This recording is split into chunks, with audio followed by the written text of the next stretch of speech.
Good morning students. हम भारतीय दर्शन में न्याय दर्शन पढ़ रहे थे और उसमें हमने कल न्याय दर्शन का परिचय और उनके 16 पदार्थ पढ़े। आज हम न्याय दर्शन में कल हमने ज्ञान के स्वरूप के बारे में थोड़ी बात की थी। आज हम ज्ञान क्या है, उसके प्रकार क्या हैं, प्रकारों की परिभाषा क्या है, उसको समझने की कोशिश करेंगे। पहले मैं एक चार्ट बना देती हूँ, फिर उसके चार्ट को देखकर हम चीज़ों को क्लियर करने की कोशिश करेंगे। सबसे पहले तो ज्ञान। हमने कल बात की थी कि न्याय दर्शन में ज्ञान को अनुभव भी कहा जाता है। फिर यहाँ पर इसका एक विभाजन अनुभव के रूप में है और एक स्मृति। स्मृति को अनुभव से अलग क्यों रखा है, इसे एक अलग कैटेगरी क्यों दी है, हम इस वक्त फिर बात करें। फिर इसने अनुभव को 2 भागों में बांट दिया, दिखाई दे रहा है, प्रमा और अप्रमा। ठीक है। उसके बाद से प्रमा को फिर से 3 भागों में बांटा है, संशय,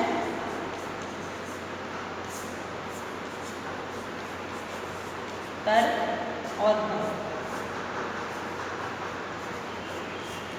प्रमा को इसने फिर 2 कैटेगरीज में डिवाइड कर दिया, मैं यहाँ लिख देती हूँ, यथार्थ और अयथार्थ। ये अलग है, अयथार्थ। अब इस चार्ट से हमें मोटा मोटा न्याय दर्शन में ज्ञान का किस तरह विभाजन किया गया है और क्या समझाया गया है उसको समझने की कोशिश करते हैं। सबसे पहले तो जैसे हमने कल बात की थी कि ज्ञान को ये लोग उपलब्धि भी कहते हैं और अनुभव भी कहा जाता है, बुद्धि भी कहा जाता है। मतलब इन तमाम तरीके के नामों से ज्ञान को जानते हैं। अनुभव से जो प्राप्त होता है उसको ज्ञान कहते हैं।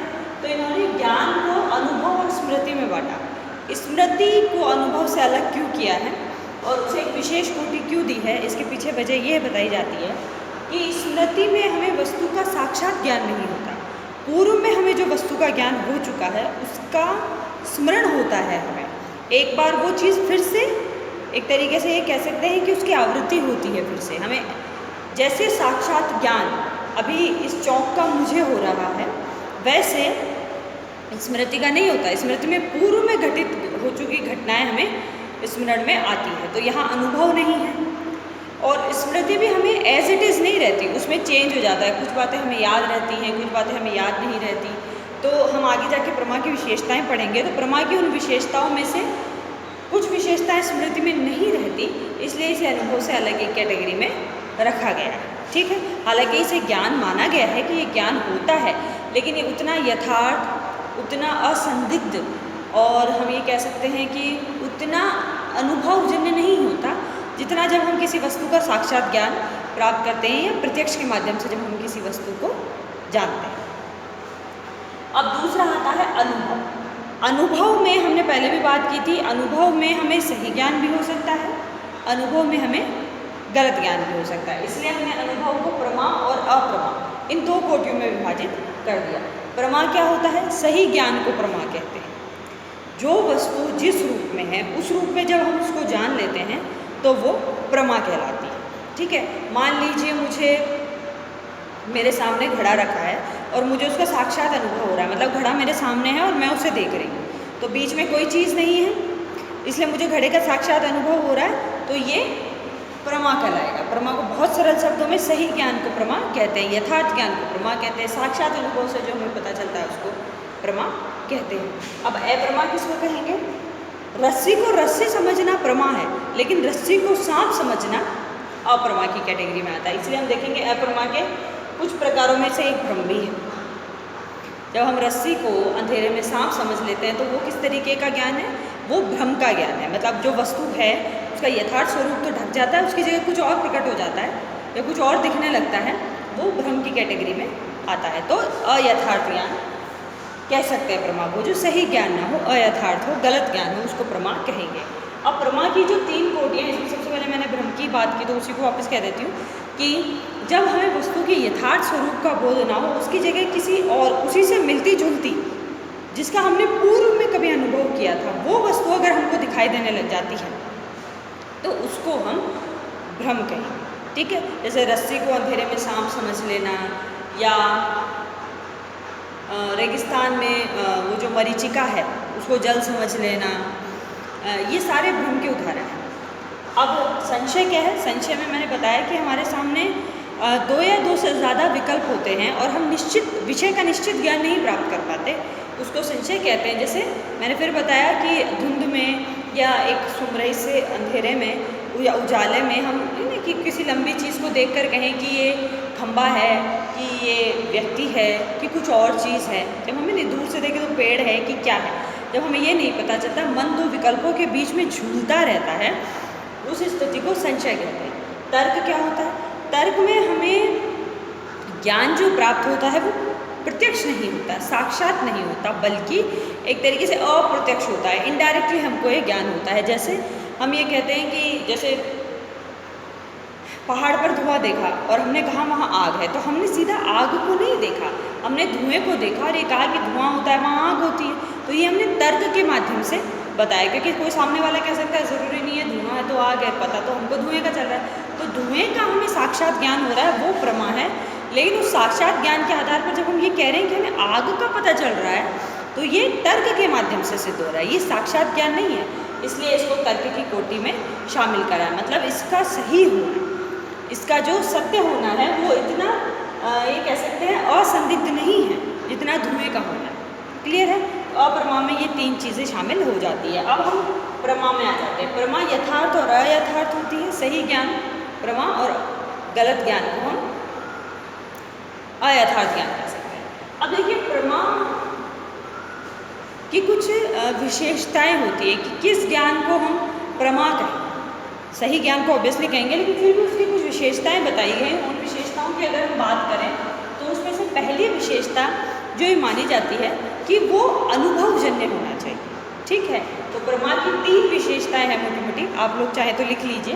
पहली है कि वो अनुभवजन्य होता है,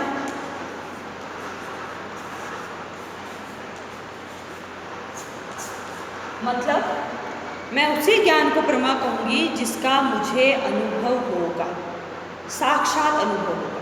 अगर मुझे पेड़ का अनुभव हो रहा है तो वो मेरे लिए प्रमा है, अगर मुझे बिल्डिंग का अनुभव हो रहा है तो वो मेरे लिए प्रमा है, मुझे ब्लैक बोर्ड का अनुभव हो रहा है तो वो मेरे लिए प्रमा है। ठीक है, तो उसमें एक चीज़ कि वो अनुभव से जन्य होना चाहिए। दूसरी विशेषता उसकी क्या हो सकती है? वो असंदिग्ध होना चाहिए।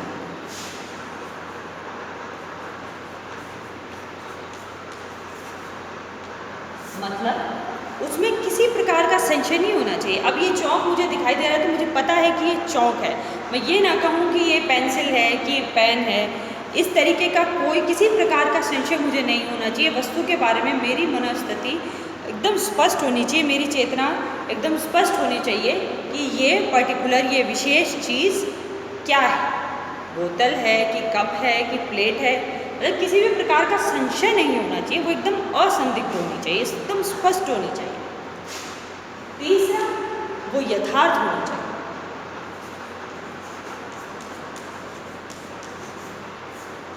मतलब वस्तु का जो ज्ञान हमको प्राप्त हो रहा है वो यथार्थ होना चाहिए, मतलब सही होना चाहिए, निश्चित होना चाहिए। उसमें किसी भी प्रकार की गलत सूचना या कुछ भी शामिल नहीं होना चाहिए। तो ये प्रमा के तीन लक्षण माने जाते हैं। ये तीनों शामिल है तो उस ज्ञान को हम प्रमा कह देंगे। और प्रमा की ये जो तीन प्रकार हैं इनमें से एक ना एक इसमें शामिल रहता है। ठीक है, अब हम आते हैं कि प्रमा के कुछ अंग होते हैं। प्रमा के अंग कौन कौन से होते हैं? मैं इसको थोड़ा यहाँ से मिटा दूँ। प्रमा के तीन अंग होते हैं जिससे से हमें सही ज्ञान का पता चलेगा। एक होता है प्रमाता, दूसरा है प्रमेय और तीसरा है प्रमा। एक और बात, प्रमा से हमें जो ज्ञान होते हैं वो चार तरीके का होता है। एक प्रत्यक्ष ज्ञान, एक अनुमिति, एक शाब्द और एक उपमिति। जब हम आगे प्रमाण पढ़ेंगे और इसके ज्ञान मीमांसा पढ़ेंगे तब हम डिटेल में जानेंगे कि प्रत्यक्ष ज्ञान क्या होता है, अनुमिति ज्ञान क्या होता है, शाब्द ज्ञान क्या होता है, उपमिति ज्ञान क्या होता है। तो अभी तो हम ये प्रमा के अंग हैं। 3 कि आपको यथार्थ ज्ञान कब होगा जब ये तीनों चीज़ें शामिल होंगी, ये तीनों चीज़ें उपस्थित होंगी। इन विशेषताओं के साथ साथ इनका उपस्थित होना भी ज़रूरी है, तब ही हमें सही ज्ञान होगा। अब सबसे पहले प्रमाता कौन होता है? जो प्रमा को प्राप्त करता है, मतलब हम ज्ञाता को ही प्रमाता कह सकते हैं। तरीके से प्रमा को प्राप्त करने वाला प्रमाता, सही ज्ञान को जानने वाला प्रमाता।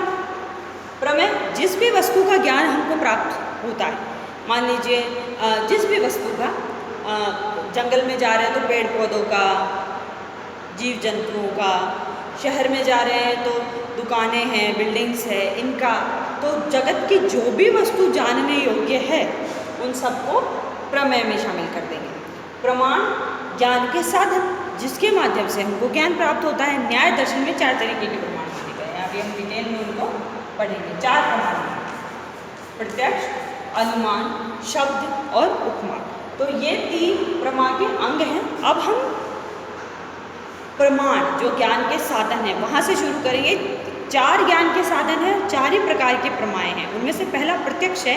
प्रत्यक्ष प्रमाण भी है और प्रत्यक्ष प्रमाण से प्राप्त ज्ञान भी प्रत्यक्ष कहलाता है। इसकी चर्चा हम कल क्लास में करेंगे।